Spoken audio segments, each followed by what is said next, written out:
dans Mystère d'ici, la série secrète de 20 minutes. Guide, historien, conteur vous narre récits et légendes de nos régions. Pour ce nouvel épisode, découvrons l'arbre maudit de Blandy-les-Tours en Seine-et-Marne. Une légende racontée par Lorraine Migan, chargée du développement des publics au château de Blandy-les-Tours. Un château fort du XIIIe siècle tombé en ruine qui a inspiré de nombreuses légendes. L'arbre maudit passe en fait à la fin du Moyen-Âge, aux alentours donc à peu près des années 1450, et a pour décor le château mais également en fait le village de Blandy, et compte en fait l'histoire d'un des anciens propriétaires du château qui était donc Jean de Dunois. Jean de Dunois était surnommé le bâtard d'Orléans et il a été en fait un des compagnons de Jeanne d'Arc. Ce prince, du coup, puisqu'il était en fait le fils illégitime du frère du roi de France, était très proche du roi de l'époque, qui s'appelait Charles VII. Malheureusement, comme bien sûr ça arrive, Charles VII finit par mourir. Et à ce moment-là, comme le veut la logique, c'est son fils, qui s'appelle Louis XI, qui va monter sur le trône de France. Et malheureusement, Jean de Dunois et Louis XI ne s'entendent pas du tout. Jean de Dunois va même faire partie en fait d'une ligue qui s'appelle la Ligue du bien public, et qui, en gros, c'est une sorte de rébellion un petit peu des nobles contre la politique de Louis XI. Et ça va faire que Jean de Dunois va finalement être obligé de s'exiler en Bourgogne.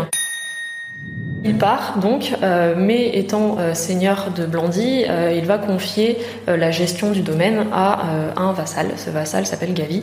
Gavy est un peu cupide, et il va profiter en fait du pouvoir que lui a accordé son seigneur, en par exemple donnant des impôts qui sont plus élevés que ce qu'ils devraient être, en profitant de la richesse de son seigneur pour lui-même.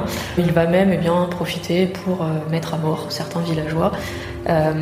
Ce qui fait que le nom de Gavy en fait, va un peu inspirer la terreur, ici à Blandy et dans les alentours.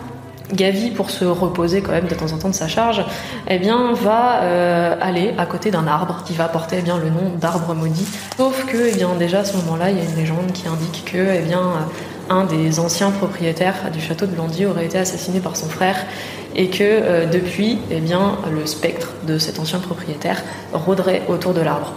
Ce qui fait que les villageois déjà ne veulent pas trop s'en approcher, et le fait que Gavy en plus aille se reposer à côté de cet arbre-là va ajouter à la légende.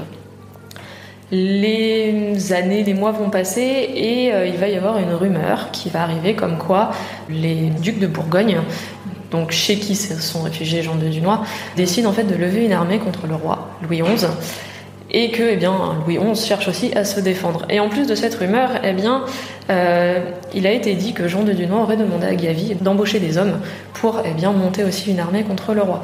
Le roi, entendant ça, il va décider, pas forcément d'attaquer le château de Blandy, mais en tout cas d'envoyer des hommes près du château pour faire un peu peur en fait à Gavy. Gavy, en effet, prend peur et il va fuir le château, emportant quand même avec lui quelques richesses qu'il a pu accumuler, et plus personne ne le voit. On ne sait pas où il est passé.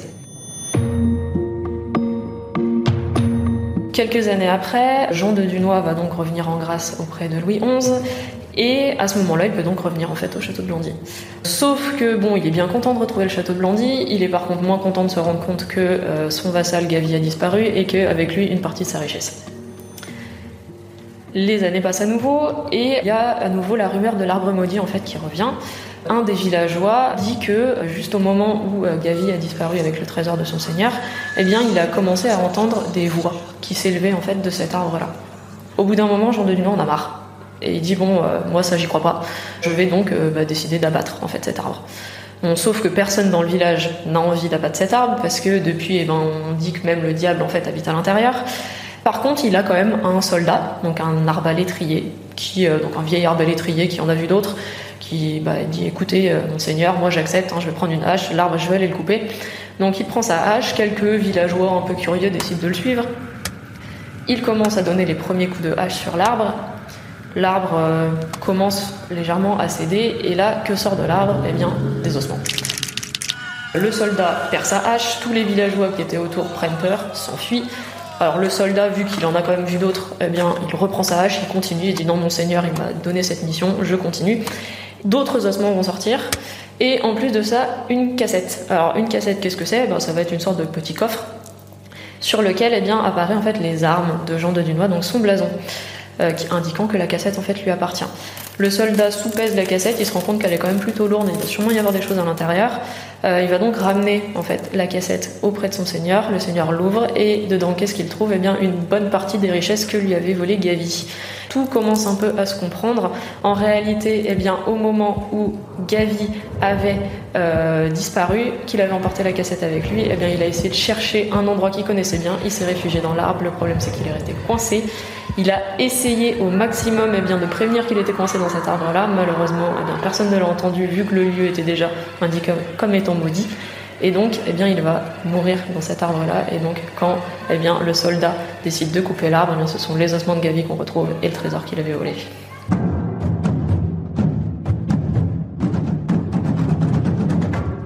L'histoire de l'Arbre maudit, un épisode de Thibaut Girardet, réalisation Anne-Laetitia Béraud. Rendez-vous très bientôt pour une nouvelle histoire. Mystère d'ici est une série du podcast L'été dans vos oreilles.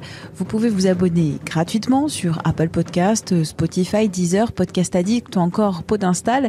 N'hésitez pas à nous soutenir en nous envoyant des étoiles et des commentaires.